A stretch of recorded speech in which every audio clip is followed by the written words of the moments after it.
Écoutez-moi bien.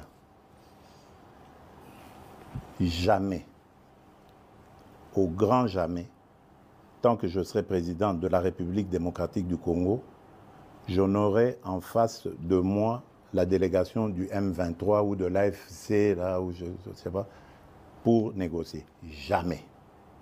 Ce que j'ai dit, c'est que je veux parler avec le Rwanda, pas négocier, vous avez raison, parler avec le Rwanda, pour demander à M. Kagame, criminel de son État, qu'est-ce qu'il a à voir contre mon peuple? La République démocratique du Congo, à l'époque République du Zaïre, avait sauvé le Rwanda d'une plus grande catastrophe qui aurait été si nous n'avions pas ouvert nos frontières à tout ce flot de réfugiés. Malheureusement, il y a eu une certaine cécité internationale qui a permis que parmi les fugitifs, il y ait les criminels génocidaires et qu'ils soient rentrés sur notre sol avec leurs armes. On ne les a pas désarmés.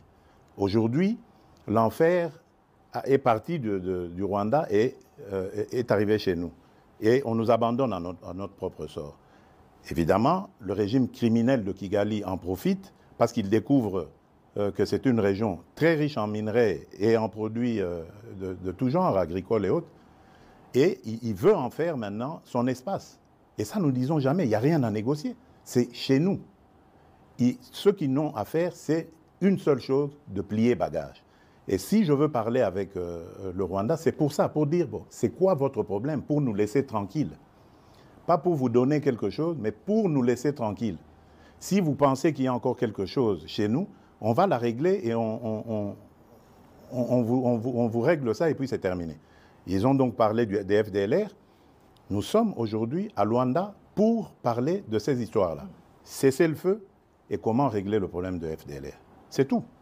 Donc, ce n'est pas des négociations pour, après, arriver à des... comment ils appelaient ça? La mixage, instaurer brassage, mixage. Niet. Ça, il n'y aura plus. Ils peuvent arrêter de rêver.